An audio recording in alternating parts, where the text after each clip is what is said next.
If you took somebody from sea level to the top of Everest, no supplemental oxygen, no support, they would be unconscious within minutes. Everest is a very inhospitable environment. Is it possible that the highest mountain in the world may be concealing a mystery unknown to experienced climbers? Get ready, because Mount Everest is not only the highest peak, but it is also getting taller.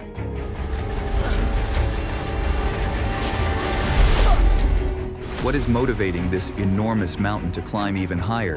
And how does it affect those brave enough to attempt to summit it? Join us as we reveal the truth and explore other strange things about Mount Everest. Number 15. The ever-growing giant. It's no longer news that Mount Everest is Earth's highest mountain above sea level, located in the Mahalangur Himal sub-range of the Himalayas. But what then is the news about the world's tallest peak? Tragedy ever on Mount Everest. That ferocious avalanche eyewitnesses describing a crisp, clear day, a hail of ice and snow. Mount Everest isn't just resting on its laurels as the world's tallest peak. It's actually still growing. Yes, you heard right. This continuous growth is driven by the powerful collision of the Indian and Eurasian tectonic plates. Imagine two colossal land masses in a slow-motion crash that has been ongoing for millions of years, with no signs of stopping. Let's get into the details. Everest's growth is a geological wonder. The Indian plate is pushing northward into the Eurasian plate at a rate of about 4 to 5 centimeters per year, causing the Himalayas to rise. This is an epic, earth-shaping event that continues to elevate Everest inch by inch. How do scientists know this? Scientists have been tracking these elevation changes meticulously. Modern technology, such as GPS measurements and satellite imagery, allows researchers to observe these shifts with astonishing precision. Finally, we're going to get to Everest Base Camp today. We're very glad to get there finally after the 2-week trek. For instance, a study published in Nature Geoscience revealed that an earthquake in 2015 slightly altered Everest's height, demonstrating how dynamic this natural process is. Here's where things get even more fascinating. Everest grows approximately 4 millimeters per year due to tectonic movements. This continuous rise means that future climbers will face ever so slightly higher altitudes each year. But what does this mean for climbers? This subtle yet constant growth isn't just a scientific curiosity.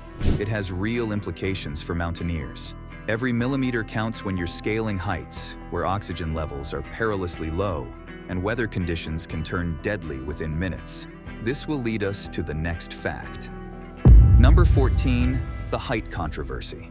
In the history of mountain arguments, only a few are as heated as the dispute over Mount Everest's official height. This colossal peak, revered and feared in equal measure, has been at the center of a fascinating tug-of-war between two neighboring nations, Nepal and China. For years, Nepal and China clashed over what should be considered Everest's true altitude.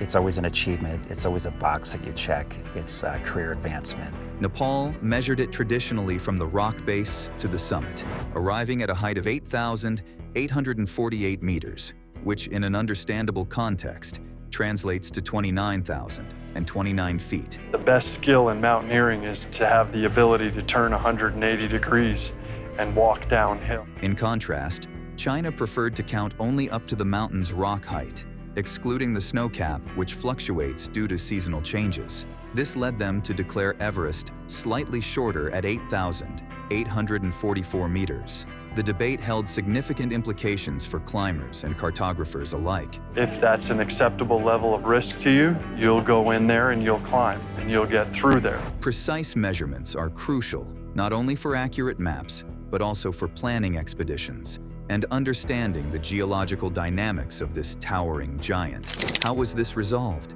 Resolving this debate required an international effort marked by modern technology and diplomacy. In 2020, after years of negotiations and joint scientific missions, both nations came together with a unified measurement of 8,848.86 meters. The new measurement incorporated data from GPS devices, ground-penetrating radar, and precise gravity measurements to account for variables such as snow depth and tectonic movements. Number 13. The jet stream's influence. The jet stream, a massive band of fast-moving air currents high above, has a significant impact on Everest's weather. These powerful winds can reach speeds over 200 miles per hour, turning the mountain from calm to chaotic. But how does the jet stream affect Everest? The strong winds can blow away clouds, giving climbers stunning views of the landscape below. However, these same winds can also bring sudden snowstorms and drop temperatures to freezing levels.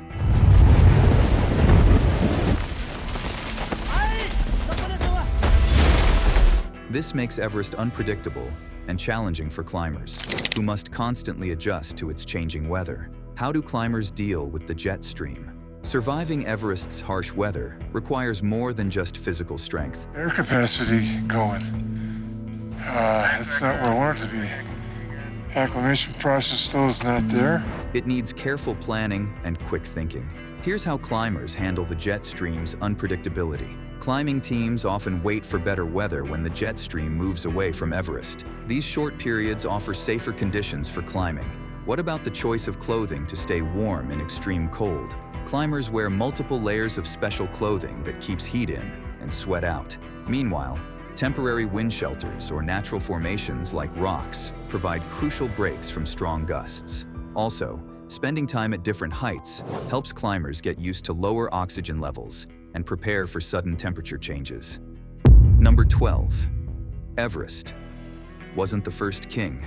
Did you know there was once a debate about which mountain was the highest on Earth? Before Mount Everest took the title, several other peaks were in the running. In the past, Kanchenjunga was believed to be the world's highest peak. It stands at 8,586 meters and held this distinction until the mid-1800s. All right, so we're off to Kalapatar, about 18,500 feet, taller than anything in Europe. Back then, explorers and mapmakers didn't have accurate tools. They relied on basic maps and rough estimates. Imagine them venturing into wild terrains with just simple maps and an insatiable curiosity. Their purpose? To scale the tallest mountain on the face of the earth, Mount Everest. But how did Everest make it to the top? As technology improved, so did our understanding of Earth's landscapes. Then Mount Everest surfaced, initially known as Peak 15 in Western circles in 1856. British surveyors declared Mount Everest to be the highest mountain above sea level, surpassing Kanchenjunga with its staggering height of approximately 8,848 meters. Thanks to advancements like GPS and satellite imagery, we've been able to refine our measurements further. The exact height of Everest has been recalculated multiple times, each time getting us closer to accuracy. The most recent measurement in 2020, agreed upon by both Nepal and China, placed it at its current accepted figure right now. Number 11. The Grim Markers. Mount Everest, with all its majesty and allure, holds a somber secret in its icy embrace, the haunting presence of climbers who never made it back. Scaling Everest is a perilous endeavor filled with climbing hazards. Some climbers have been caught in sudden avalanches, while others succumb to the brutal cold or altitude sickness. One of the most heart-wrenching stories is that of George Mallory and Andrew Irvine, who vanished near the summit in 1924. Shed new light on the Mallory and Irvine mystery. When Mallory's body was discovered 75 years later, it was frozen in time. Yet Mallory is not alone on this spectral list. The crumbling pathways are littered with over 200 bodies, some visible along popular routes such as the North Col and South Col.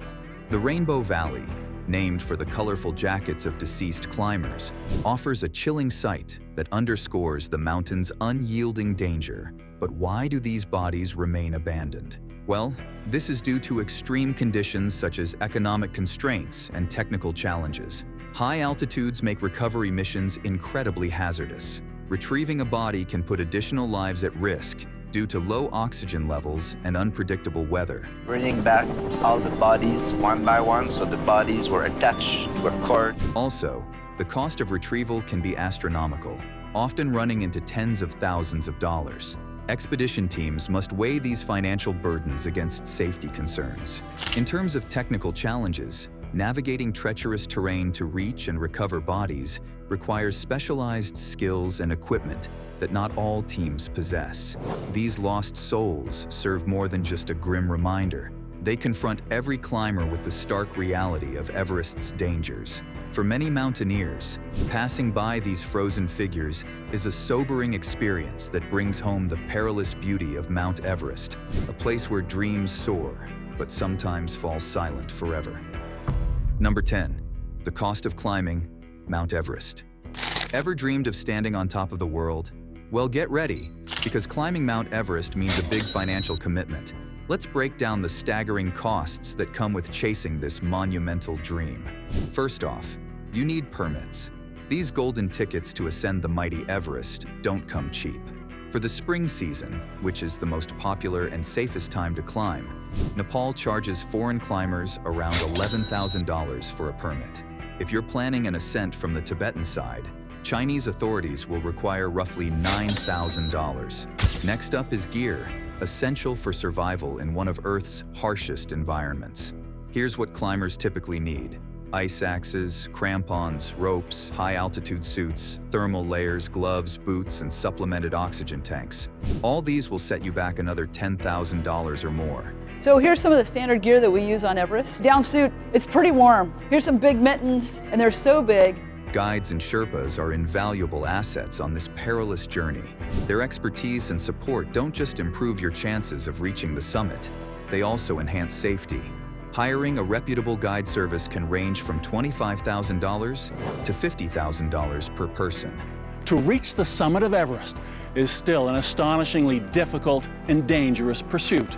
This fee will cover their experience guide, support for carrying equipment and food, with accommodation at base camps and higher altitudes. Then, various other expenses add up. Pre-expedition training programs can cost between $1,000 to $5,000. Additionally, high-altitude insurance is essential due to the risks involved and can range from $800 to $1,500. Also, travel costs aren't left out, as flights to Nepal or Tibet and transportation within these countries cost around $1,500 to $3,000. Combining all these elements reveals that a typical expedition to Everest will set you back between $30,000 to $75,000 or even more, depending on your specific needs and choices. Now, to the best season to climb Everest. Number 9. Climbing seasons on Everest. Have you wondered why some climbers successfully reach the summit while others face challenges they can't overcome? The secret often lies in the timing of their climb. Everest is a very inhospitable environment. Climbing seasons on Mount Everest are not just about picking a date. They involve careful planning around weather conditions that can make or break an expedition. So, when is the best time to climb? Two main periods offer the best chances for a successful summit, ranging from April to early June and late September to November. Now, why these specific times? April to June is often considered the most favorable. The weather tends to stabilize, providing climbers with a more predictable environment. However, even during this time, sudden storms can occur, testing the preparedness and resilience of those on the slopes. However, late September to November also presents opportunities for ascents. Post-monsoon conditions generally offer clearer skies, but come with colder temperatures and shorter days, adding another layer of complexity. The weather conditions on Everest are notoriously unpredictable. Climbers must continuously monitor. High-altitude winds that can exceed 200 miles per hour pose a constant threat. We've been seeing these problems building for over a decade. These winds can strip away warmth and create whiteout conditions, making it nearly impossible to navigate. Surviving the mountain's unpredictable moods requires both strategy and luck. Modern technology has given climbers accurate forecasts, allowing them to plan their summit push during short periods of favorable weather, known as weather windows. With that in mind, adjusting to high altitudes is crucial. Climbers spend weeks at various camps, moving up and down the mountain to adapt their bodies to lower oxygen levels. Now, to the aftermath of this seasonal climbing. Number 8. The traffic jams. A traffic jam on Mount Everest. Long queues of climbers stuck amidst mounds of snow and corpses. Imagine this. You're on top of the world or even hiking to the Earth's pinnacle, but instead of peaceful solitude, you're stuck in a human traffic jam. Yes, even at 29,032 feet, Congestion is a real problem. Everest draws in hundreds of climbers each year. During peak seasons, especially in late May when weather conditions are most favorable, the narrow paths leading to the summit can become severely overcrowded. Climbers often have to wait in line for hours at dangerous altitudes known as the death zone, where oxygen levels are dangerously low. But then if you stand in lines for 4 or 5 hours, well then the calculation doesn't work anymore. Aren't there risks? Yes, there are risks associated with these congestions. Climbers carry a limited amount of supplemental oxygen. Long waits can deplete these supplies faster than expected. Go to the summit in 8 hours and return in 4 hours, so you need 3 bottles of oxygen. Also, standing still or moving slowly at high altitudes drains energy reserves faster than climbing at a steady pace. This slow pace, if extended, may expose hikers to extreme cold and wind, increasing the risk of frostbite and hypothermia. These jams can be deadly. In 2019, a particularly crowded season led to several deaths, partly caused by delays due to overcrowding. When you're stuck in a line at that altitude, every second counts, says experienced mountaineer Alan Arnett. Can this be managed? Yes, it can. But managing traffic on Everest is a complex challenge that requires coordination between climbers, guides, and governmental agencies. While solutions are being implemented, the sheer number of people drawn to this iconic peak means that congestion will likely remain a part of the Everest experience for years to come. Number 7.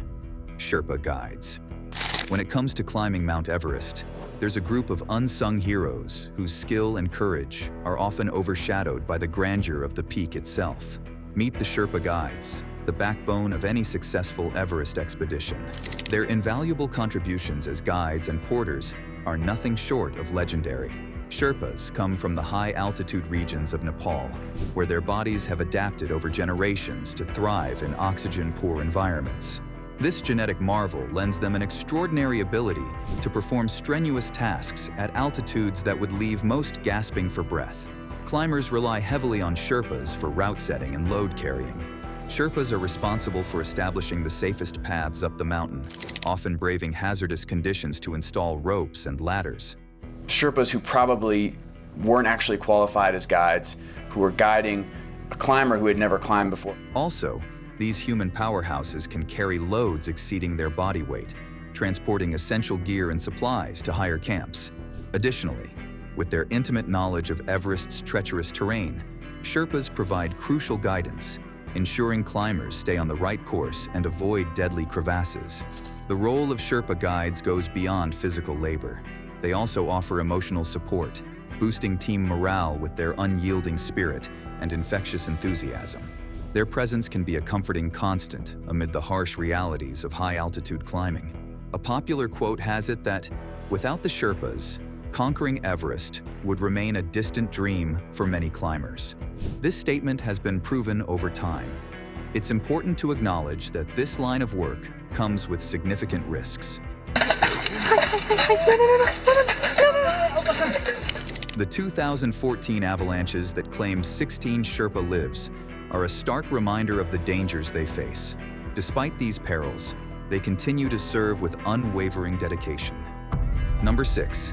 Environmental issues on Everest. Mount Everest, captivating climbers and adventurers alike, faces a significant environmental impact due to the increasing number of expeditions. This surge in human traffic has left an indelible mark on the mountain, transforming it into an ecological battleground. The sheer volume of climbers trekking to its summit brings with it a host of pollution concerns. Climbers leave behind tons of garbage each year, including discarded oxygen canisters, food wrappers, and even human waste. These remnants tarnish the pristine beauty of Everest and pose serious threats to its fragile ecosystem. Thousands of climbers have scaled Everest over the decades, leaving behind a trail of debris that has earned it the nickname, the world's highest garbage dump. Mount Everest is so overcrowded and full of trash that it has been called the world's highest garbage dump. It doesn't end there. The issue is so severe that human excrement has become a growing concern. This waste doesn't decompose at high altitudes, leading to unsanitary conditions and health hazards. Efforts to mitigate these environmental issues are gaining momentum. Various initiatives aim at preserving Everest's delicate ecosystem and restoring its natural splendor. Several cleanup campaigns have been organized by governmental bodies and non-profit organizations. Notable examples include the Everest Cleaning Campaign launched by Nepal in 2019, which successfully removed over 10 tons of waste. Massive, right? Actually, it's a difficult work. We have to seek the rubbish in crevasses. However, stricter regulations are being implemented requiring climbers to bring back their trash. Climbers must now deposit $4,000 before their ascent, refundable only if they return with at least 8 kilograms of waste or 18 pounds in its equivalent. Additionally, innovative solutions like portable toilets at base camps and biodegradable products are being introduced to reduce the environmental footprint. To keep the sanctity and the cleanness of this region, it has direct implications to the environment. Now, it's time for today's subscriber pick. Picture yourself at the top of the tallest mountain, immersed in stunning scenery and facing the imminent danger of mortality. At an elevation of 26,000 feet, there is an unreal location called the death zone. In this place, the oxygen is so scarce that your body gradually begins to close down as it lacks oxygen. Temperatures drop drastically, and the wind screams fiercely, making even basic tasks become crucial life or death choices.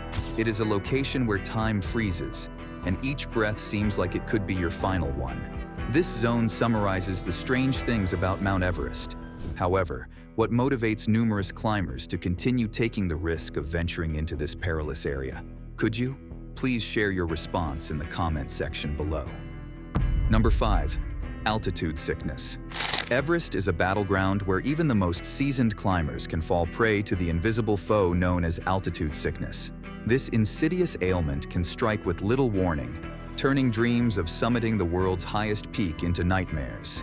But what is to know about this sickness? Altitude sickness, also known as acute mountain sickness.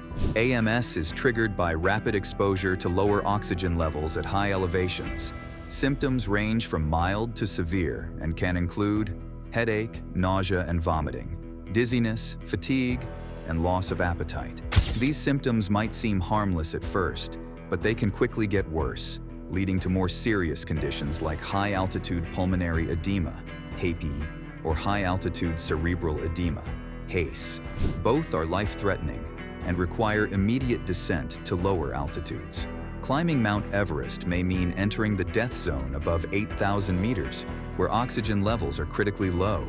Here, even the simplest tasks become Herculean efforts. The human body struggles to acclimatize, and prolonged exposure increases the risk of severe altitude sickness. Despite meticulous planning and preparation, altitude sickness remains unpredictable.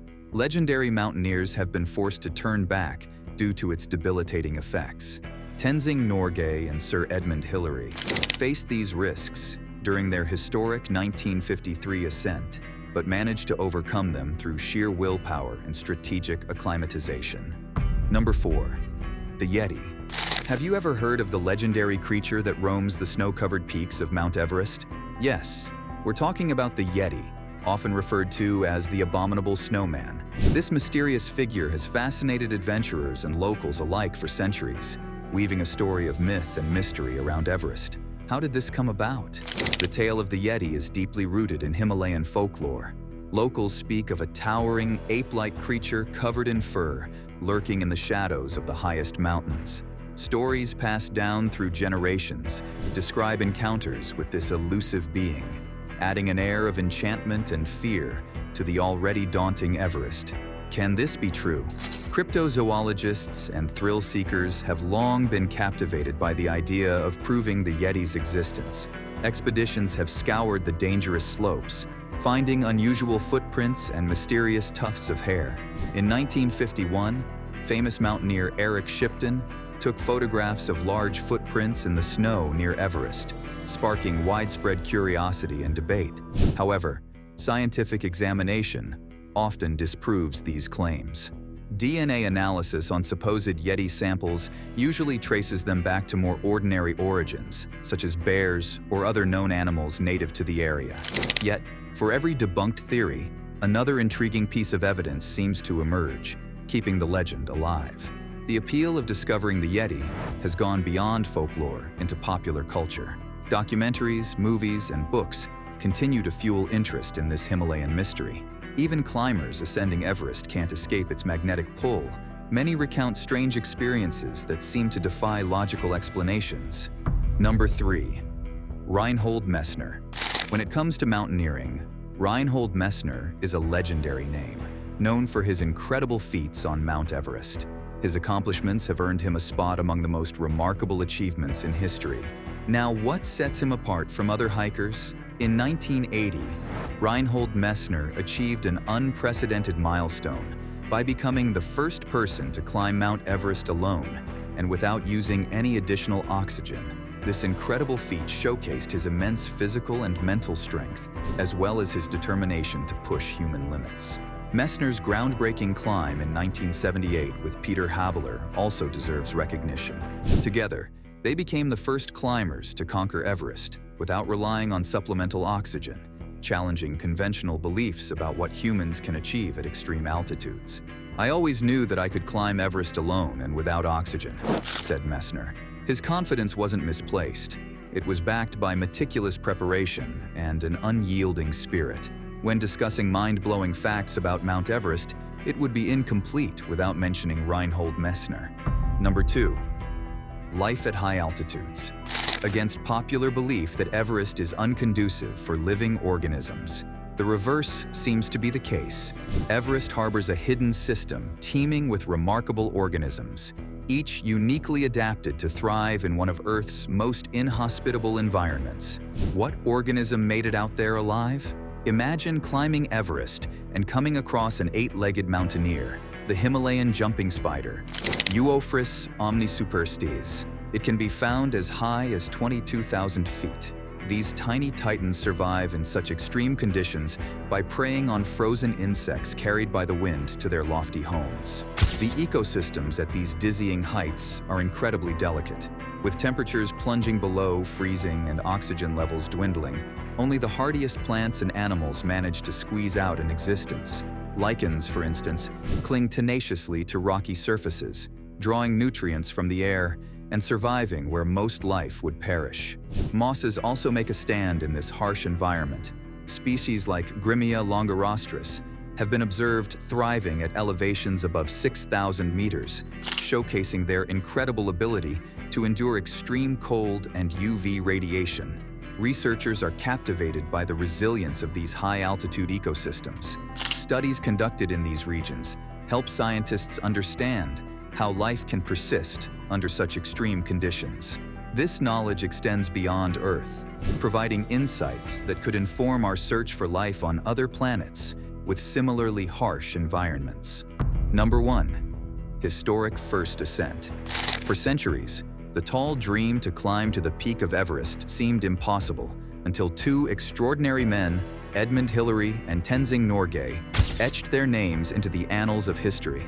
On May 29, 1953, they achieved what was once deemed unattainable, reaching the summit of Everest. Edmund Hillary, a beekeeper from New Zealand, and Tenzing Norgay, a Sherpa of Nepalese descent with extensive climbing experience, formed an unlikely but formidable team. Their journey was fraught with peril, such as treacherous icefalls, grueling ascents, and bone-chilling cold tested their resolve at every turn. Yet their unwavering determination prevailed. How did they achieve this feat? Their preparation phase was nothing short of meticulous. They were part of a British expedition led by Colonel John Hunt. This expedition was equipped with advanced gear for the time and had benefited from previous reconnaissance missions. They used supplemental oxygen to combat extreme altitudes, a strategy that played a crucial role in their success. As they approached the summit on that historic day, every step felt like an eternity. Finally, at 11:30 a.m., they stood atop the world's highest peak. Hillary later described it as a sense of great satisfaction. Tenzing unfurled prayer flags, while Hillary took photographs, moments forever captured in time. Their triumph ignited dreams within adventurers worldwide. Thanks for watching. See you in the next one.